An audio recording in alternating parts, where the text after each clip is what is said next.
On the war-torn planet of Xyo Prime, where the air is thick with smoke and the ground is soaked with blood, the dense jungles stretch endlessly, offering both refuge and peril. The human colonies, once thriving with life, are now desperate outposts struggling under the unrelenting assault of the Kraxlor Empire. The Kraxlor are merciless, known throughout the galaxy for their brutal efficiency and savage tactics. Their warriors, towering and powerful, cut through human defenses with ease, leaving nothing but devastation in their wake. The planet itself seems to cry out in agony as the Kraxlor advance, reducing entire settlements to smoldering ruins.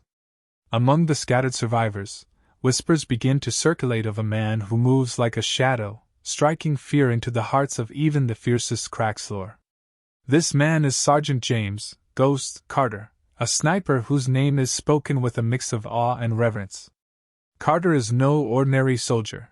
His reputation for deadly accuracy and unmatched stealth is legendary. He is a man shaped by war, each battle honing his skills to a razor's edge.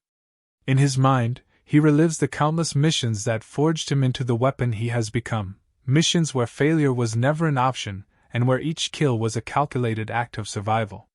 The Kraxlor are unlike any enemy Carter has faced before.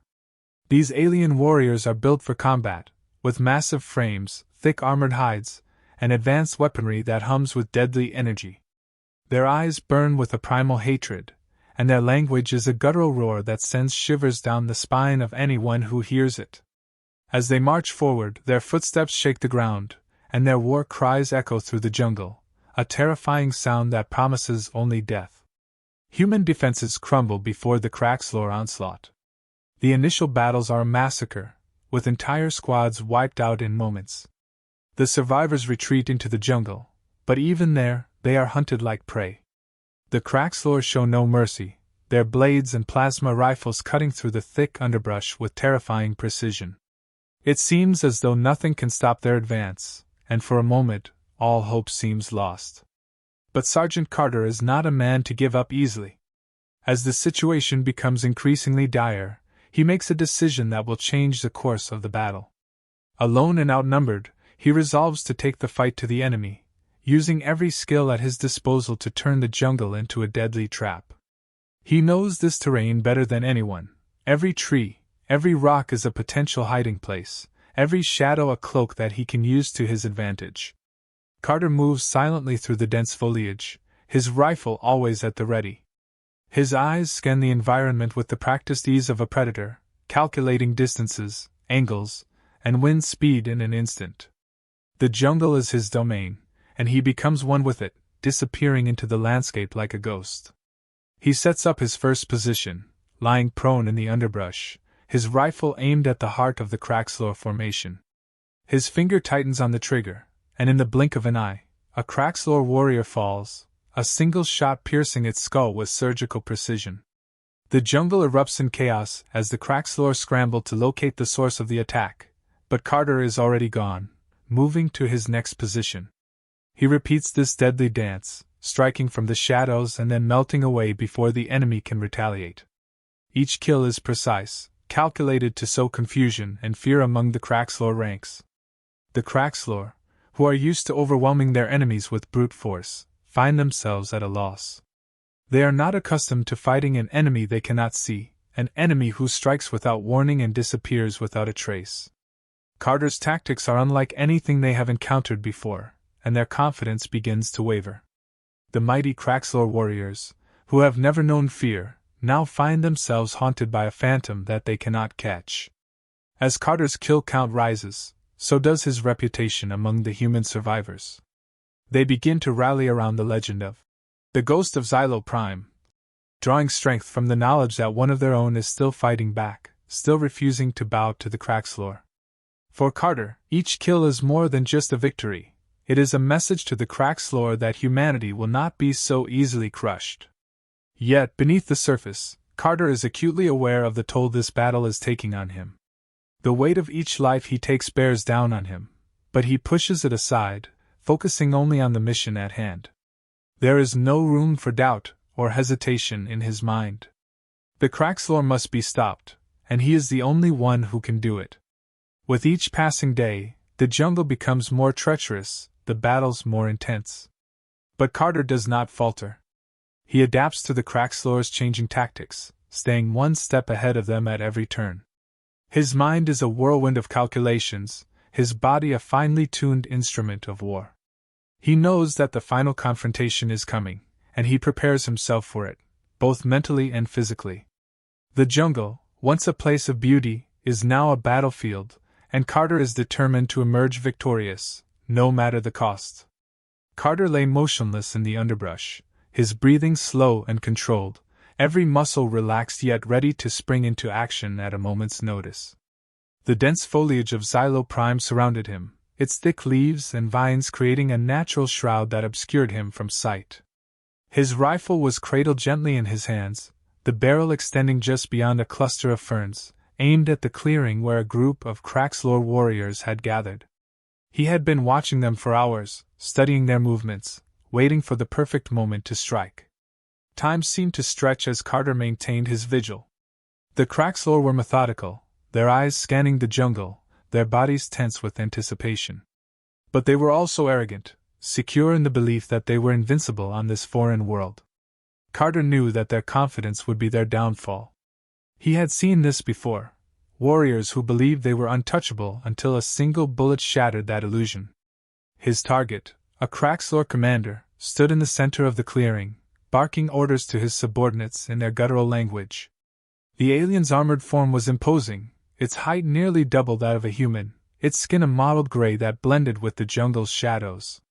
But Carter's eyes were trained on a small gap in the armor, just beneath the commander's chin, where a well-placed shot would be fatal. Carter's finger rested lightly on the trigger, as he exhaled slowly, his heartbeat steady. In that moment, everything else faded away, the sounds of the jungle, the distant echoes of battle, even the knowledge that his life hung by a thread. All that remained was the target in his sights and the certainty of what needed to be done. He squeezed the trigger. The sound of the shot was sharp and sudden, cutting through the air like a blade. The Crackslor commander's head snapped back, its body crumpling to the ground in a lifeless heap. For a split second, there was silence in the clearing as the other Crackslor warriors registered what had just happened. Then chaos erupted. Shouts filled the air as the aliens scrambled for cover, their movements frantic and disjointed. But Carter was already gone, slipping deeper into the jungle, leaving no trace of his presence. He had taken his first kill, and with it, he had struck a blow not just to the Crackslor's ranks, but to their psyche. They were not invincible. They could be killed, and worse, they were being hunted. As Carter moved through the jungle, he became one with his surroundings. Every step was measured, every movement deliberate. He knew this terrain intimately, having spent weeks studying it, mapping out every possible route and ambush point. The jungle was his ally, its dense vegetation and uneven ground providing him with endless opportunities to outmaneuver his enemies. He set traps along his path, crude yet effective devices that would slow the Crackslor's pursuit and sow further confusion. A tripwire rigged to a cluster of explosives, a camouflaged pitfall lined with sharpened stakes. Each trap was a tool in his arsenal, designed to turn the jungle itself into a weapon. And when he wasn't laying traps, he was creating diversions, firing shots from hidden vantage points to lure the Crackslor into carefully planned kill zones. Carter's movements were methodical, his approach calculated. He understood that this was not a battle of brute force, but one of strategy and patience. He didn't need to engage the Crackslor head-on. He just needed to make them believe that they were under constant threat, that death could come for them at any moment, from any direction.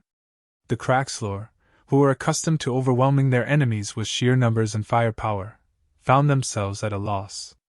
Their confusion grew with each passing hour, as more of their warriors fell to Carter's invisible hand.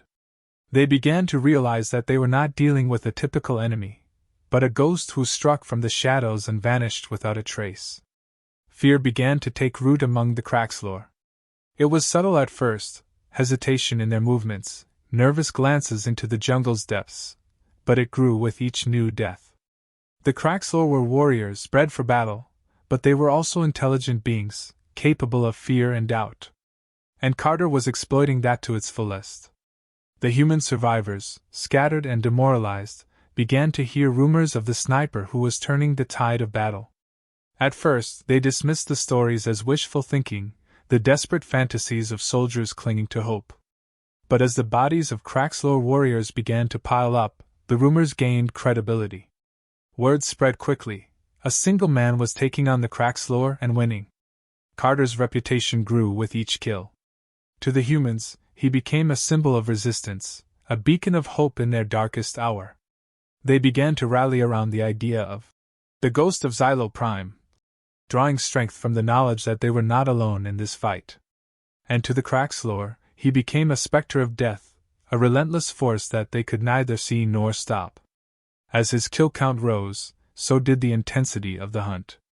The Craxlor began to shift their tactics, deploying specialized units to track and eliminate the elusive sniper. But Carter was always one step ahead, using the jungle to his advantage, outsmarting and outmaneuvering them at every turn. The balance of power on Xyo Prime was beginning to shift. The Craxlor, who had once seemed unstoppable, were now on the defensive, their morale shaken by the relentless assault of a single human sniper. And for Carter, each day brought new challenges, new opportunities to hone his skills and prove that even in the face of overwhelming odds, the human spirit could not be broken. The Craxlor leadership, realizing that their initial strategies have failed to neutralize the human sniper, shifts gears. They deploy their elite units, warriors bred and trained specifically for this kind of warfare. These units are not just soldiers, they are hunters, experts in tracking and eliminating high-value targets. Their armor is sleeker, their movements more precise, and they carry with them the most advanced technology the Craxlor Empire has to offer. Drones equipped with thermal imaging and advanced sensors sweep the jungle from above, while ground units use bioscanners capable of detecting even the slightest human presence. The air hums with the sound of these machines, a constant reminder that Carter is no longer just facing soldiers, he is now being hunted by the best. Carter, ever the strategist, quickly recognizes the change in the enemy's approach. The telltale signs are all around him, the faint buzz of drones, the precision in the Craxlor movements, the increased coordination in their patrols. He knows that his usual tactics won't be enough to keep him alive against this new threat. So he adapts. He studies the drones' patterns, learning their intervals and routes. He begins to move more cautiously, choosing his shots even more carefully, aware that each one could give away his position.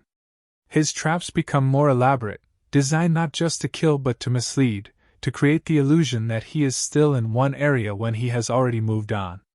The jungle, once an ally, now becomes a double-edged sword. The dense foliage that once provided cover is now a liability as the drone's sensors pierce through the greenery, detecting heat signatures and movement. Carter starts using the environment in new ways, exploiting the natural heat sources like geothermal vents and the local wildlife to confuse the drones. He begins to camouflage himself more thoroughly, masking his heat signature with mud and foliage, blending into the background until he becomes just another part of the jungle. His movements are slower, more deliberate, every step planned and executed with the utmost care. The battle intensifies as the Craxlor elite close in. Carter faces them in a series of high-stakes encounters, each one more dangerous than the last. These warriors are fast, disciplined, and relentless. They communicate silently, moving as one, their attacks coordinated and devastating. Carter's skill is pushed to the limit as he takes on these elite soldiers. Every shot is a test of his reflexes, every encounter a life-or-death struggle. He engages them in close-quarters combat when necessary, his knife flashing in the dim light as he takes down Craxlor one by one. But it's not without cost. There are moments when death is only a heartbeat away, when the crack of a plasma shot or the swing of a Craxlor blade comes too close for comfort. Carter's breath comes in ragged gasps, his muscles burn with exhaustion, but he refuses to relent.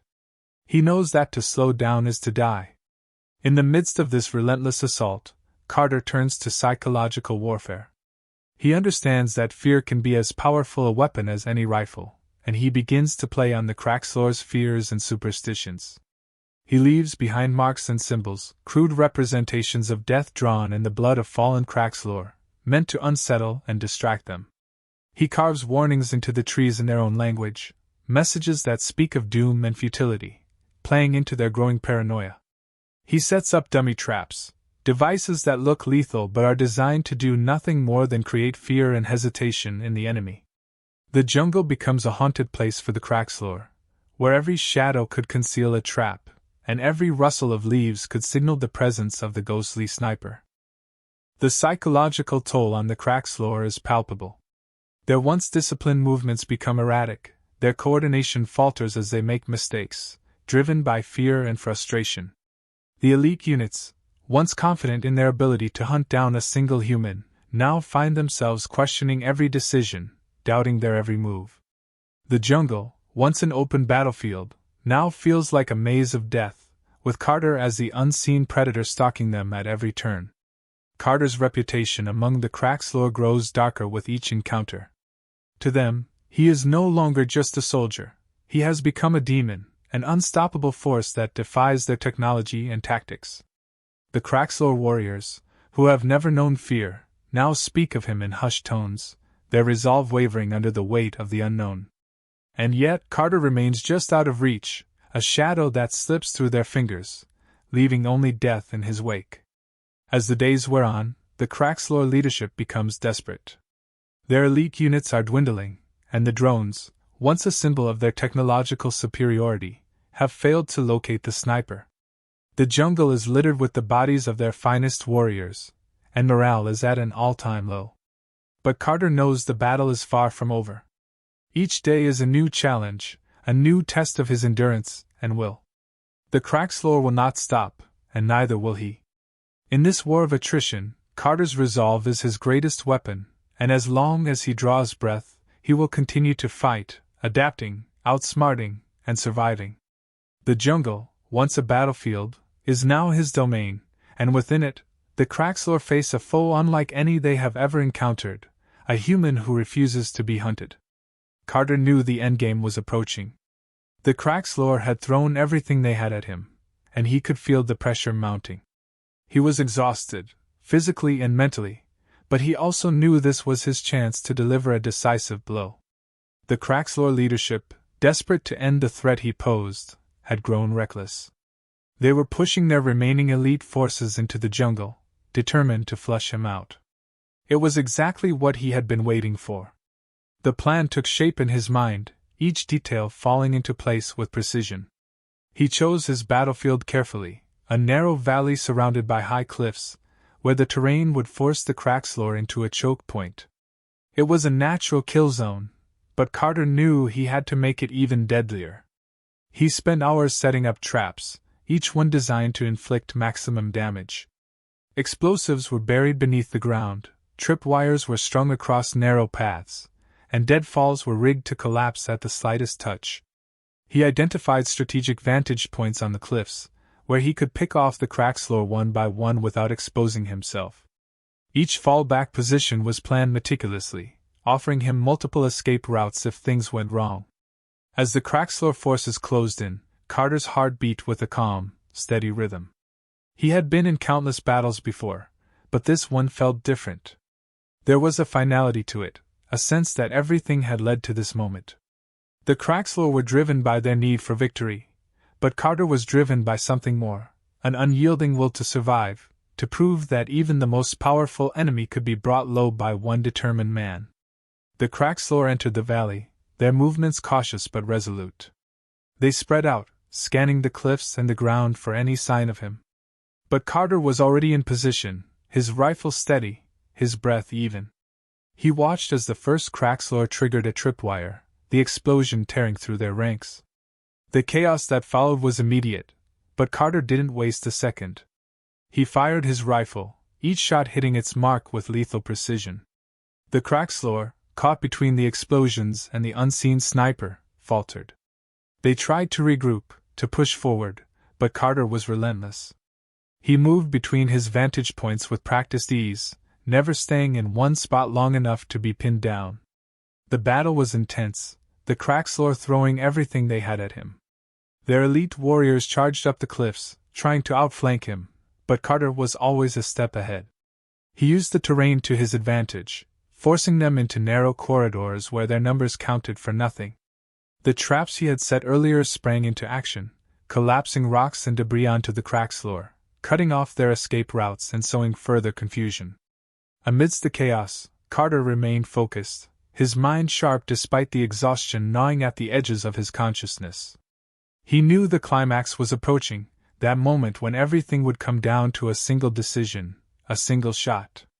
The crack's floor's top warriors were closing in, their movements coordinated, their intent clear. They were coming for him, and they wouldn't stop until one of them was dead. Carter's breath slowed as he lined up his next shot.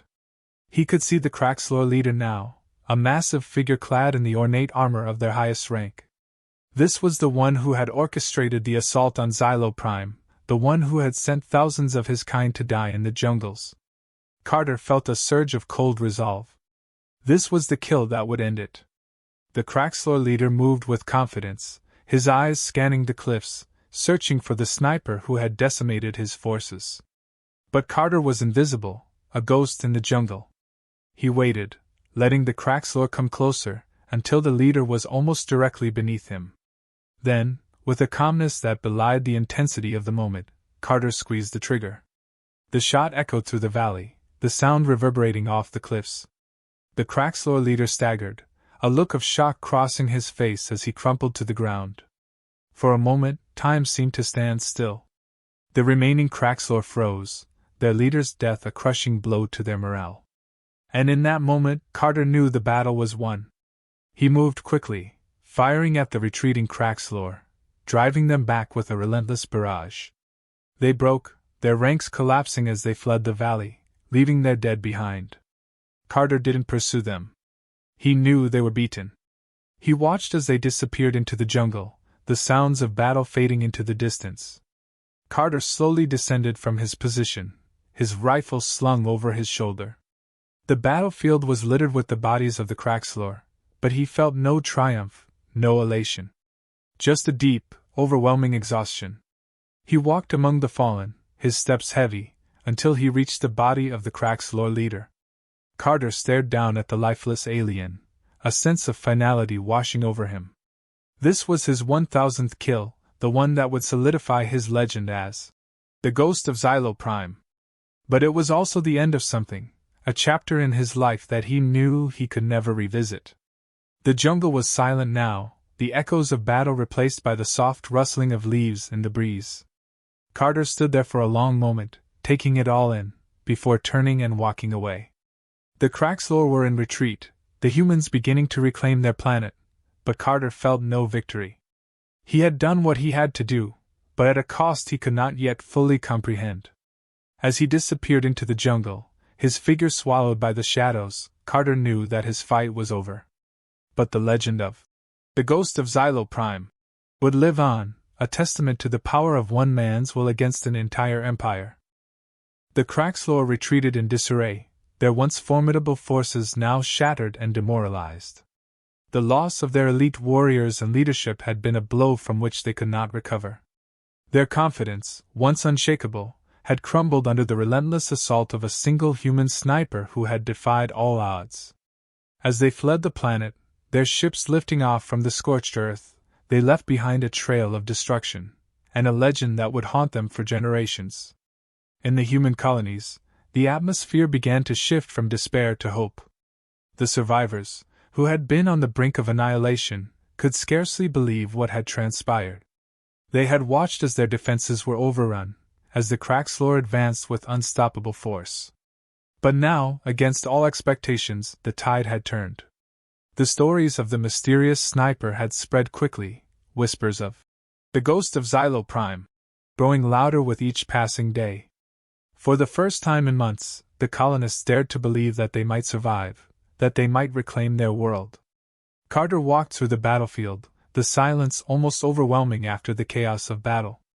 The ground was littered with the remnants of war, broken weapons, shattered armor, the bodies of the fallen. Each step was heavy with the weight of what had been done, of the lives he had taken. The adrenaline that had driven him through the fight was gone, replaced by a deep, gnawing exhaustion that seemed to seep into his very bones. As he moved among the dead, Carter found himself grappling with the enormity of his actions. He had killed 1,000 Xyo warriors, had single-handedly turned the tide of a war that had seemed unwinnable. But at what cost? The faces of the fallen haunted him, both human and alien, their deaths a constant reminder of the price of victory. He had become a legend, but that legend was built on blood and death. Carter paused at the body of the Xyo leader, the one whose death had finally broken the enemy's resolve. The alien's lifeless eyes stared up at the sky, its once imposing form now just another casualty of war. Carter stared down at it, feeling a strange mix of emotions, relief, sorrow, and a deep, unshakable sense of loss. He had done what needed to be done, but he couldn't escape the feeling that something fundamental had been lost in the process. The weight of his actions pressed down on him, and he knew that this battle would stay with him for the rest of his life. Word of Carter's deeds spread rapidly, carried across the galaxy by traders, soldiers, and refugees. The story of the ghost of Xyo Prime became a beacon of hope for human colonies still under threat, a symbol of resilience and defiance against impossible odds. Carter's name was spoken with reverence, his actions inspiring others to stand and fight, even in the face of overwhelming adversity. He became a legend, a symbol of the indomitable human spirit that refused to be crushed, no matter the odds. Yet, as his legend grew, so did the speculation about his future. Would he continue to fight, using his skills to turn the tide in other battles?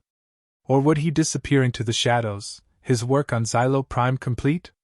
The man who had become a ghost was now the subject of endless debate and rumor, his next move a mystery to all but himself. Some said he would retire, having earned his peace after so much bloodshed. Others believed that a man like Carter could never walk away from the fight, that he would find another battlefield, another cause to take up. But Carter himself remained silent, his thoughts his own as he walked away from the battlefield, leaving the remnants of war behind him. He had been a soldier, a killer, a legend. But now, he was just a man, grappling with the weight of his actions and the uncertain path that lay ahead. The galaxy might see him as a hero, but Carter knew the truth. The ghosts of those he had killed would follow him wherever he went, their faces a constant reminder of the cost of victory. As he disappeared into the dense jungles of Xyo Prime, Carter couldn't help but reflect on the themes that had defined his life: resilience, sacrifice, the unyielding will to survive. He had embodied these ideals, had lived them in every battle, every decision he had made. But now, as the war receded into the past, he wondered what they truly meant. Was it enough to survive, to fight and win, if the cost was so high? In the end, Carter knew that his legacy would live on, regardless of where he went or what he did next. The story of the ghost of Xyo Prime would be told and retold, becoming part of the fabric of human history. It would inspire others, give them hope in their darkest hours, and remind them that even one person could make a difference. But for Carter, the battle was over, the war won. And as he walked into the shadows, he carried with him the knowledge that victory, no matter how complete, always came with a price. The galaxy would remember the ghost of Xyo Prime as a hero, a warrior who had defied an empire. But Carter would remember the faces, the lives he had taken, and the heavy burden that came with being a legend.